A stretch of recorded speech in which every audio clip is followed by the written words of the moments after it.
है योग और स्वास्थ्य पर आधारित हमारे इस बेहद खास कार्यक्रम स्वस्थ विचार में। मैं हूं आपके साथ आपका साथी विकास। दर्शकों, यह कार्यक्रम हम आपके लिए लेकर आए हैं ताकि आप अपने हर एक रोग, हर एक परेशानी को दूर कर सकें। यदि सामान्य रोग है तो आप स्वयं भी इसको ठीक कर सकते हैं सामान्य नुस्खों से, और अगर थोड़ा सा बिगड़ा हुआ रोग है तो उसको भी आप औषधियों के जरिए कैसे ठीक कर पाएंगे, उन सभी के बारे में बताया जाता है। और साथ ही साथ आपको जागरूक किया जाता है आपकी सेहत और आपके स्वास्थ्य के प्रति, ताकि कोई भी ऐसी चूक आपसे ना हो जो कि एक बीमारी का कारण बने। और इसीलिए हम अक्सर आपको याद भी दिलाते हैं कार्यक्रम को शुरू करने से पहले कि जब भी आप कार्यक्रम को देखने बैठें तो कॉपी पेन जरूर साथ में लेकर बैठा करें, नुस्खे उपचारों को आप लिख जरूर लिया करें। तो आगे बढ़ते हैं और शुरू करते हैं आज के मुख्य विषय पर चर्चा। गुरुजी, जैसा कि हमने अपने पहले के अंकों में भी फोड़े फुंसी को लेकर बात की, क्या डिफरेंस है फोड़े में और फुंसी में, कैसे होते हैं, इस अंक में मैं जानना चाहूंगा कि फोड़े फुंसी जब भी होते हैं तो उसका एक स्टेप होते हैं। पहले वो फुंसी होती है, फिर वो फोड़ा बनता है, फिर वो और पकता है, और फिर जाके वो जब वो उसमें से जो मवाद होती है, पस होती है, वो निकलती है, और फिर उसके ठीक होने की प्रोसेस शुरू होती है। लेकिन मैं बात करूंगा कि फोड़े जब हो जाते हैं, कुछ केसेस में देखा जाता है कि वो पक नहीं रहे होते, दर्द उतना ही देते हैं, परेशानी पूरी दे रहे होते हैं, लेकिन वो अपने रूप में वही होते हैं, लेकिन वो पकते नहीं और ठीक होने की प्रोसेस में नहीं होते। ये क्या चक्कर होता है? देखिए, जब खून के अंदर फैक्शन ज्यादा हो जाए और उसकी जहां पे फोड़ा हुआ उसको पूरी गर्मी नहीं तैयार हो रही वहां, तो पकेगा नहीं। खून गाढ़ा हो गया और सूजन ज्यादा बढ़ गई और फैलता जा रहा है। उसकी जड़ें, जैसे पेड़ में जड़ें होती है, ऐसे इसकी भी जड़ें होती हैं नीचे जी। जब वो फैल जाता है तो बहुत ज्यादा तकलीफ करता है। डॉक्टर ऑपरेशन करने से वो डरते हैं ऐसे फोड़ों का, क्योंकि वो अंदर ही अंदर फैलता जाता है। हाँ, बाहर आता ही नहीं वो। हाँ। तो इसके लिए मेरे स्वास्थ्य उपचार में सबसे आसान तरीका है शरीफा जो फल है। अब ये सितंबर में पकना शुरू हो जाएगा जी, और ये अक्टूबर नवंबर तक भी चलता है। और ऐसे कच्चा फल है तो उसको लाके पहले पानी में उबाल लें या गर्म राख में उसको भून लें, और उसका गुद्दा निकाल करके जहाँ पे वो फोड़ा है उसके ऊपर उसको लेप कर दें, जैसे मेहंदी का लेप होता है। लेप करने के बाद उसके ऊपर थोड़ी सी डॉक्टर वाली रुई लगा के और खाकी रंग की सेलो टेप से उसको बांध दें ताकि उसमें हवा न जाए। अब उसके बांधने के आधे पौने घंटे बाद जो आपका दर्द था खत्म हो गया, दर्द नहीं रहा। अब इसको आपने 12 घंटे के बाद बदल देना, दोबारा दूसरा लेप करना है। तो 24 घंटे या ज़्यादा से ज़्यादा 36 घंटे, चाहे कितना भी बड़े से बड़ा फोड़ा, कितना भी पुराने से पुराना, पक जाएगा, मवाद निकल जाएगी। और दूसरा इसका तरीका है कि आप प्याज को कद्दूकस कर लें और उसमें हल्दी मिला दें। अब गाय का घी मिल गया तब तो सोने पे सुहागन, सरसों का तेल ले लो, उसके अंदर इसको बादामी रंग का भून लो, हल्दी का भी रंग थोड़ा, फिर जाके दोनों का बादामी रंग हो जाएगा। फिर इसको नीचे उतार के जब ये 15 से 18 डिग्री गर्म रह जाए, उल्टा हाथ बर्दाश्त कर ले, उस फोड़ा फुंसी के ऊपर उसका लेप कर दें। लेप करके ऊपर से डॉक्टर वाली रुई लगा के और खाकी रंग की सेलो टेप से उसको बांध दे, हवा न जाए।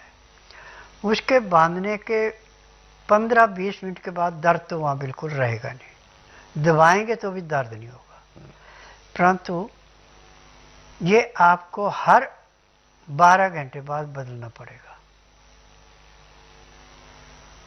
और 24 घंटे में ये फट जाएगा। और इसमें ऐसे सुराख निकला है थोड़ा सा, जैसे सुई से निकालते हैं, उसमें ज़्यादा सुराख नहीं पड़ेगा। और जितना भी इसके अंदर का गम था उस साइड से दबाएंगे सारा निकल जाएगा और 2 या 3 लेपों में ठीक।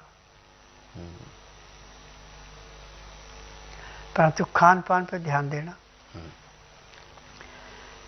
चीनी का प्रयोग बिल्कुल नहीं, चाय बिल्कुल नहीं, किसी किस्म का नशा नहीं, खाना हल्के से हल्का, बल्कि बासमती के चावल और मूंग की दाल की खिचड़ी आप खाएं सबसे अच्छा।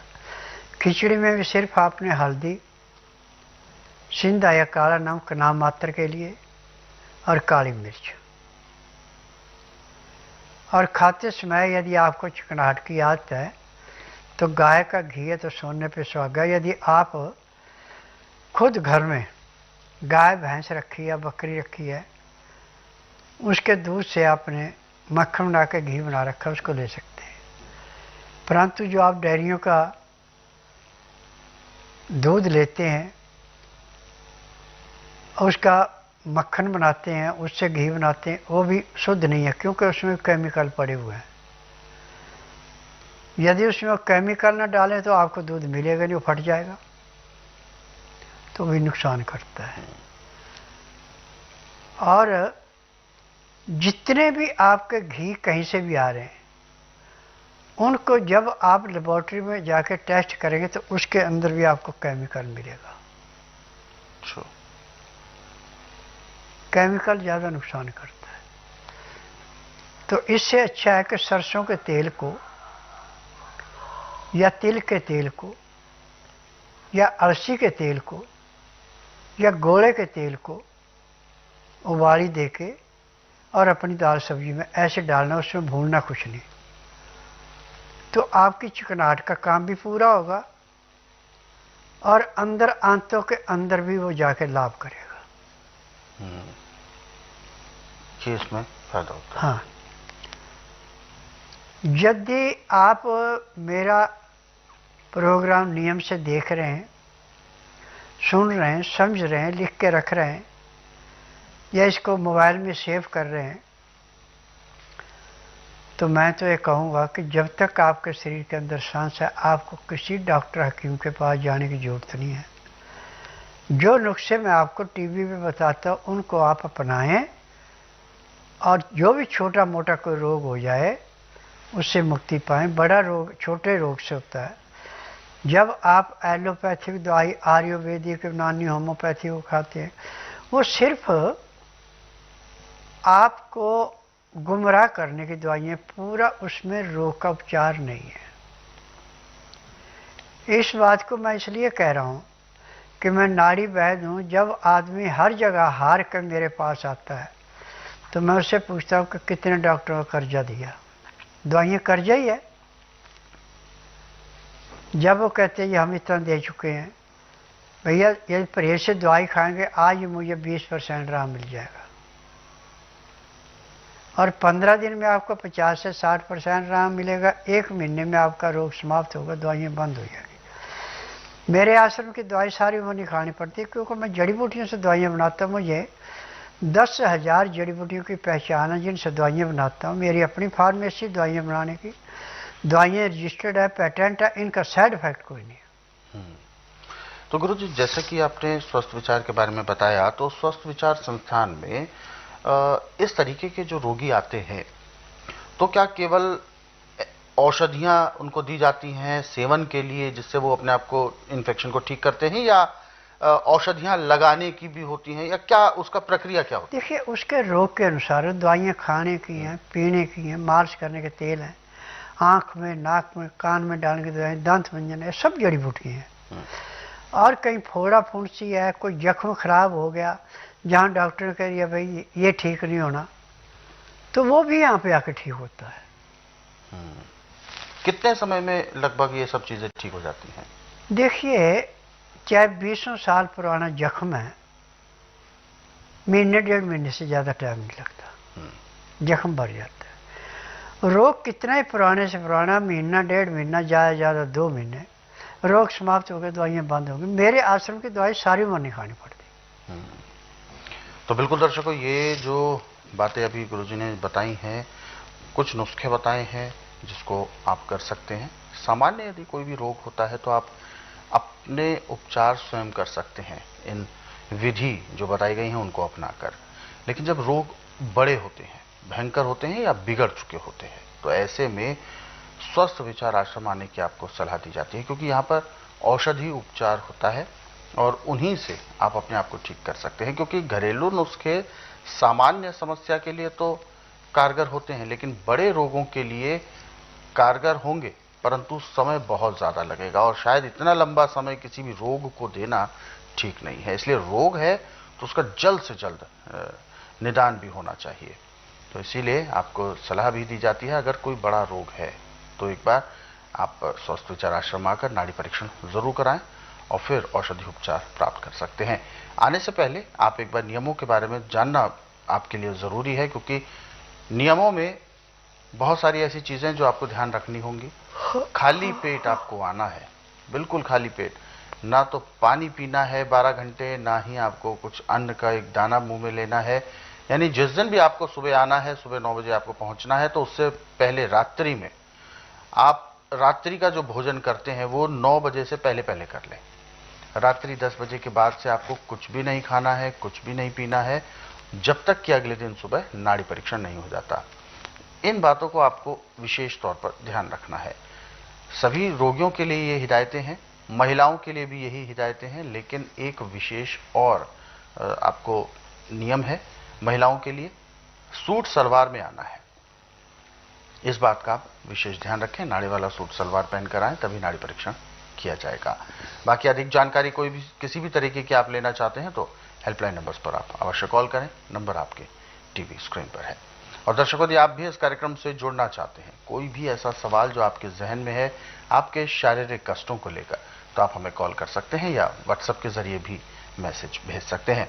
तो जो दर्शकों ने हमें व्हाट्सएप मैसेजेस भेजे हैं उनको हम जरूर शामिल करेंगे इस कार्यक्रम में।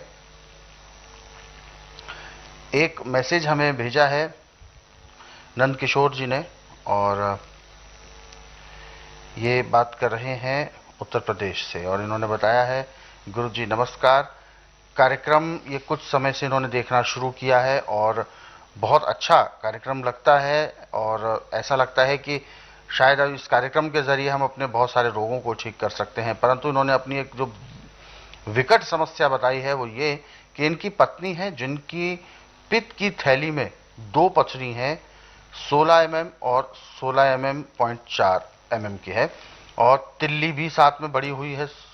तो ये जानना चाहते हैं दोनों चीजें कैसे ठीक होंगी। देखिए, पत्थरी पत्थर नहीं होता, नाज ही जिसको पानी नहीं मिलता सूख जाता है। डॉक्टर तो हर एक चीज को काट पीट कर निकालते हैं, मैं बिना काटे पीटे निकालता हूँ। यदि आप इसको बुधवार छोड़कर गुरुवार से लेकर मंगलवार के बीच में मेरे आश्रम में लाएं, जिस दिन लाना उस दिन रात्रि 10 बजे तक खिला पिला के दातन कूला करा के बड़ी इलायची मुँह में चूसने के लिए दे दें। सुबह जब तक मैं नाड़ी परीक्षण करूं, एक बूंद भी पानी पीने का, कुछ खाने को नहीं देना।